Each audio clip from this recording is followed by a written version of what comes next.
Tonight on the news, Nigeria's political space is shaking once again. From the Senate fast-tracking high-profile ambassadorial nominees to a renewed war inside the PDP as Wike and Makide's forces clash over who truly controls the party. We break down the power plays, the tension, and the battles shaping Nigeria's democracy. Good evening, Nigeria, and you're welcome to Active Citizens Parliament. My name is Ifoma Oji, and joining me in the studio, I have our regular customer, or rather guest, Ugochukwu Afuba. Good evening, Ugochukwu. How are you doing this evening? How are you doing this evening? I'm doing fantabulous. Yes. How are you doing? Oh, I'm fantabulous. Wow, I'm great. I'm great always. And joining us also in the studio, I have Miss Genevieve Okeke. Good evening. Good evening. How are you doing this evening? I'm fine. Always looking lavish. As you too. Thank you. All right, to our first story for the night. The Senate Committee on Foreign Affairs on Monday continued its screening on President Tinubu's ambassadorial nominees, and two familiar names took the stage. Former Aviation Minister Femi Fani Kayode and former Interior Minister Abdurrahman Dambazao. But in what has now become a pattern, both nominees were allowed to take a bow and go, a tradition the Senate says it reserves for senior public officers who established records. Critics, however, argue that this tradition undermines proper legislative oversight, especially when such high-profile rules are at stake. The big question remains, is Nigeria prioritizing diplomacy or political rewards, or in these appointments? Now, this are the stories that we're starting with for the night. Now, as our last 2 weeks, the president released the names of nominees or ambassadorial lists, as we may call it, for people that will be Nigerians' eyes and ears over the borders. And remember the controversial nominees, the likes of Reno Omokri and the rest of them, and now we've seen that the Senate House have announced screening the two names that we just mentioned right now, and this has garnered a lot of reactions because the Senate House asked them to bow and go, and Nigerians are asking, why is it that they were asked to bow and go when during Musa, the new defense minister, he was asked to he was screened for complete 5 hours? Why is it that this set of persons were given preferential treatment? I'll start with you, Mr. Ugochukwu. Your take on that. All right. One thing I feel is that I do not agree with that. The issue of telling the people who have appeared for screening the Senate to take a bow and go. I do not agree. The Senate is arguing that these persons are elder statesmen who have, established, let's say, a reputation or even a name for themselves in the legislative arm of government. But I do not agree, because what people have done in the past is only somewhat of a representation of what they embody for the future. But an ambassadorial position is something that is vital to the nation's international influence. So I do not feel it's something you just you evaluate just based on someone's history. And let's even look at it now. Let me just give you an analogy. In Nigeria, the APC is controlling 26 states out of the 36 we have. That is more than one third of the states combined. Now I do not have the specific number, but you can imagine the number of senators the APC is controlling in the Senate House. So this is just to let you know that the things that happen in the Senate is more like something that has already been predetermined, pre-planned, and pre-agreed on. It's only a very few parties who are in the opposition that you will see arguing these things. And just like you said, during the turn of Musa, we saw how he was screened rigorously. In fact, the Senate president stood up to argue that he must be screened. Yes. And Musa he has been in office before, yes. Not just any type of service, the military, he has been in the armed forces, he knows these things. So why then do do we change our principles and our views when it's someone we like, or someone who, you know, is in our same political ship with us? It doesn't make any sense at all.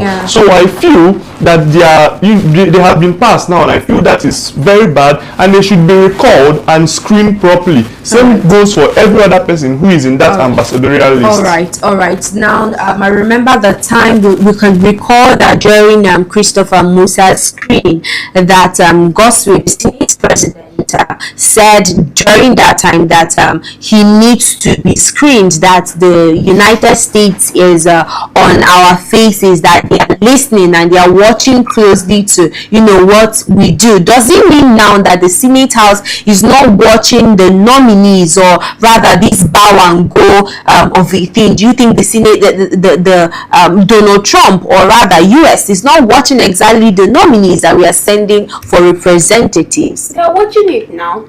They are watching it. That's why they boldly come out to say Nigeria is a country of what's the particular concern. Concern. Of course, these are the concerns, because you can't tell me that there is a rule of law, there is a judiciary system, there are protocols that are supposed to be followed, and you exempt them because someone is your dog, is your bone fetcher.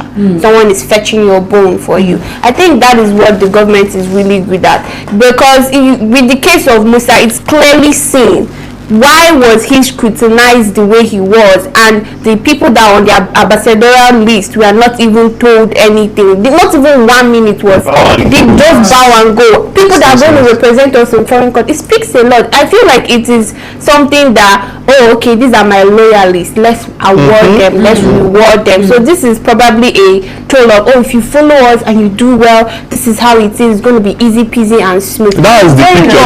That's the picture. Now, okay, I'm coming to you, Gochu. According to the Constitution, the Senate House kind of have the right for this bow and go. They have that right, but at the same time, I'm still asking, because it may seem as though, just like what you said right now, that this is more like a reward for loyalists. And I'm coming to you, Ugochukwu. Do you think that this ambassadorial appointment should be based on merit, experience, or political loyalty? On the bow and go, I am not agreeing on the basis of unconstitutionality. It is constitutional. The Senate has that right. I am arguing on the basis of competence, because ambassadors are people who represent our country in the international body, in the international community. So it has to be people who understand the people of Nigeria, who have a deep connection rooted in the cultures and the traditions of a country like Nigeria with a multi-ethnic group.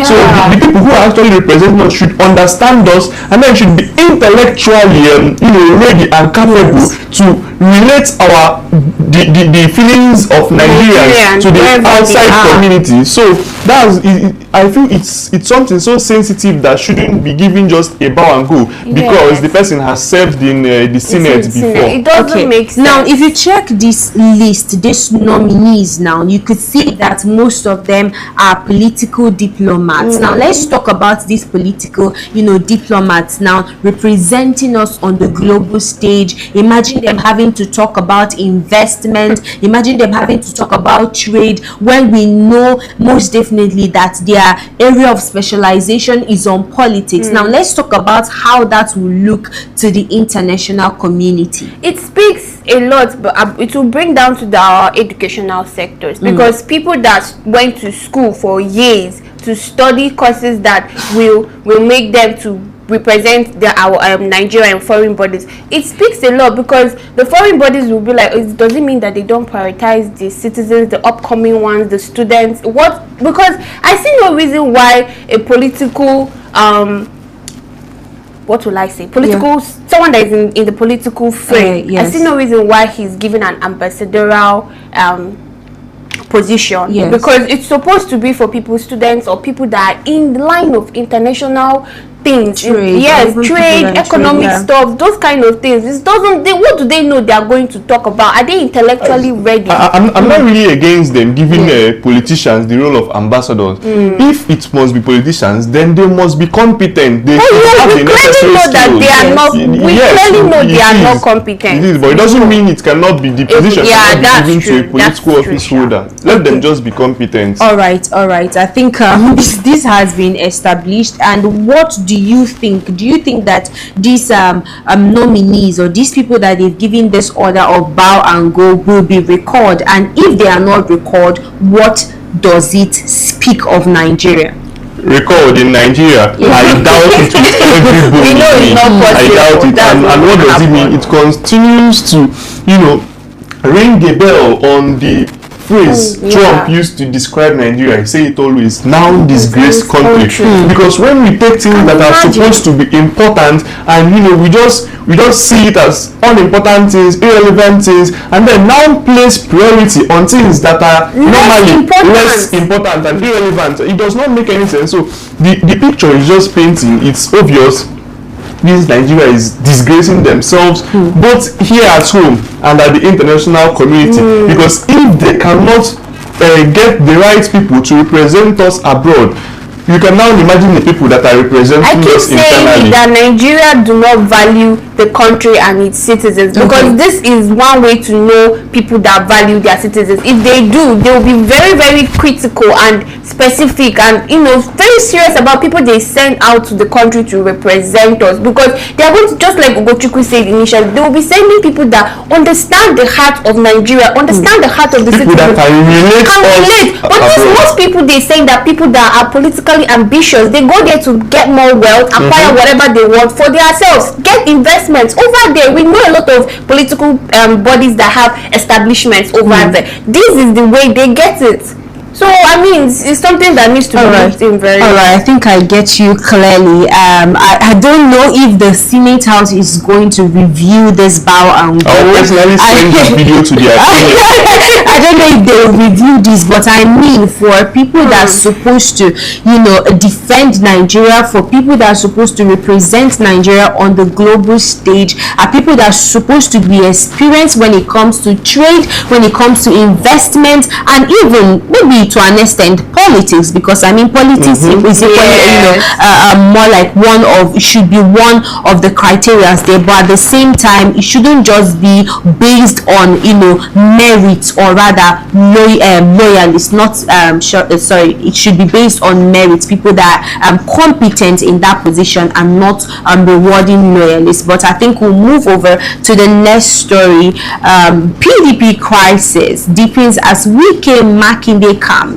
Battle over INEC's recognition. Now, a fresh battle has erupted between the camps of FCT Minister Nyesom Wike and Oyo State Governor Seyi Makinde, as both factions now claim they have INEC's backing to lead the People's Democratic Party. Now, the crisis sharpened after the PDP held a conversational national convention in Ibadan, where a new national working committee was elected under the Turaki-led group, a move Wike's loyalists rejected, insisting they are the legitimate leadership. Now both factions says INEC recognizes them. Both are claiming legitimacy. Now this particular news has been on the headlines for quite a while now.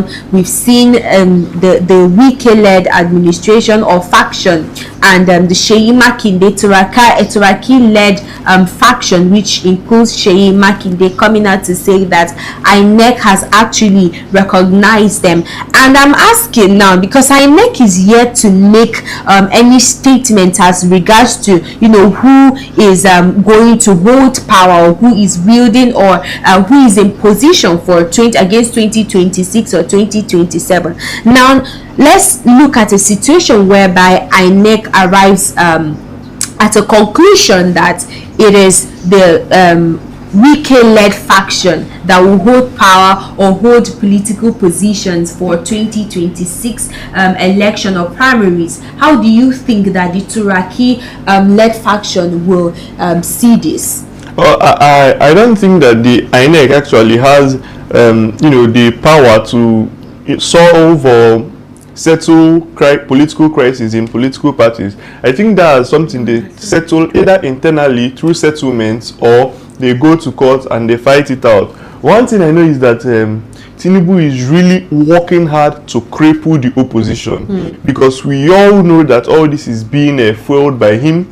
He's the one who is the grandmaster orchestrating all these things. He is working by all means to make sure that, I think he wants a landslide victory in 2027, because if not, he already has 26 states all to himself now. I mean, he can start working with those people, but he is working so hard to make sure that, that PDP has a befitting burial. This is we are seeing the end of PDP. Okay. Because why else is he still sending Wike to make sure that there is no life left with from PDP, because PDP is already in the ICU now. They are in a critical state, but he is not stopping there. He wants to make sure that he sees PDP 6 feet below. That's just it. Okay. Now coming to you, Genevieve, you've seen the power struggle or tussle between Wike and Seyi Makinde, or the power struggle in PDP. Now, what does that leave our democracy? What does that say about our leaders in Nigeria? It has been saying what it has been saying for years. Okay. We don't have leadership in Nigeria. Okay. There is the rule of law does not stand. Leadership in Nigeria is like a tyranny leadership. It's like power tussle. It's like only the great must be in seat. Because tell me why what Wike is still trying to force himself. What is he doing in PDP? They took him out, and he rejected. They expelled him. They expelled him. He refused. Yes. Why? What is the so this thing at the end of the day? It shows how much bad our leadership is. I mean, I think the plan is actually to turn Nigeria into a one-party state, a one-party country. That is where we are heading now. We are actually headed there, because bringing down all the opposition parties, we don't have any strong rivalry, and it's so unfortunate that PDP, because I remember my younger days, PDP is a very prominent party. So what happened? How did they elect themselves? They need to scrutinize themselves, and if they are really, really serious of maybe coming into the 2027 election, I believe they can do something if they are really serious. Now coming to you, Gochukwu, do you think that a party that is divided at the top convincingly will challenge the ruling party in 2027? It's going to be hard. PDP is in shambles now. It is begging for life. It is begging for life, and I think Wike has the ability to give it life, or to kill it finally. And we all know what Wike is going to do. So I don't think the PDP now, as of today, they are in a very critical stage. They do not have the momentum they used to have. Is controlling barely 7, and I'm not sure that by the end of 2027 that they still have up to 7 to their. We've seen a lot, massive, defection. So much. I think more than we have ever seen in Nigeria before. It was quite appalling. I was checking the other day. I think that should be yesterday. I noticed that all the 7, southern or south governors have defected to APC. All the I was really shocked. But let's talk about Nigerians now. Seeing this on the news, what do you think this poses for them, or what do you think that they will be thinking about, like our leadership, or rather the political atmosphere in Nigeria? What do you think? Okay, I'll first start with every Nigerian currently. I may not speak for every Nigerian, but at least a good number of Nigerians right now is going to be in a syndrome called the Japa syndrome. Many of them come 2026 will be finding a way to leave the country, because this is something we have been battling for since even before independence and after independence. Yes, we have been battling of good leadership, bad leadership, going back and front, who is a good leader, who is a good president, who is going to govern us. So right now, many Nigerians are after securing their life, number one, and number two, finding a way to either. A lot of people have given up on the country. either to leave the country or just try and survive and not put their mind in political stuff. Yeah. It's just as if now what the government is trying to do, this current administration is trying to make it, because it's so easy for Nigerians to normalize to things, so they want to make us to normalize things, and we will no longer care. They just want to run the show all by themselves. I think that's what we are getting to already. All right, it may seem as though Nigerians, youth or citizens, have already lost hope in have. Nigerians, and everybody in Nigeria, and everybody is looking forward to leaving the shores of Japa Nigeria. syndrome. There was one video I saw, I think it's been circulating on social media, about a certain man that I don't know, they said I can't really remember the whole thing. They said he was trying to japa, so he held I don't know, the tires of the train or what, I don't know what they call it.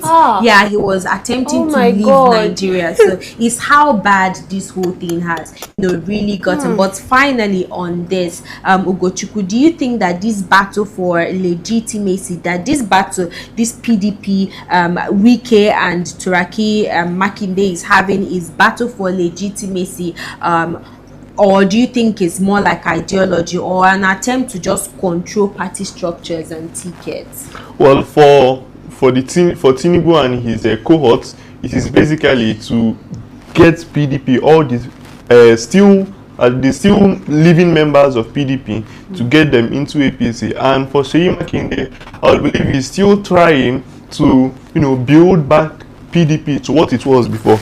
But generally, I think the reason why we are facing so much defection in Nigeria is because we lack a clear party ideology. I've said this before, but I'm going to give this instance again. Take the United States for an instance, where we have just two parties, the Republican Party and the Democratic Party. Now, when you are in any of these two parties, imagine when this year you are in the Republican Party, the next year you move over to the Democrat, and you continue to switch and switch. The Americans will see you like you do not know what you want. You do not have an ideology. I think that is the reason. Because coming back to Nigeria, if we had, it does not even necessarily need to be two party system, as we have multi-party system. If those parties have a clear ideology, a clear belief of what they want to achieve, if eventually they get into power, the citizens should be able to hold political elites accountable, so that when you now leave, it means you are now betraying the initial ideology you had for us, what you intended to do eventually if you get into power. So in Nigeria, we have an issue of lack of ideology. It is just ambition. Everyone wants to grab power, and when they grab that power, they forget the electorate completely. Now, democracy should rather be ideology, be focused on ideology rather than personal survival or political survival. But just like what everybody will tell you, especially the politicians, they will tell you that politics is a game.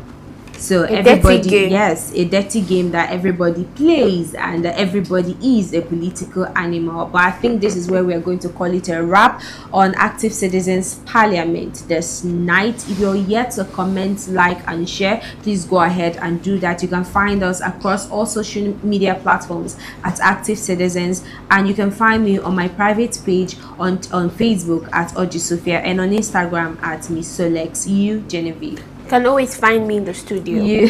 What about you, Ugochukwu? Well, me, you can find me on Instagram, Facebook, and Twitter at Ugochukwu Afuba. All right, special appreciation to you both for doing this with me. Till we see you tomorrow for more conversations. Do have a wonderful evening.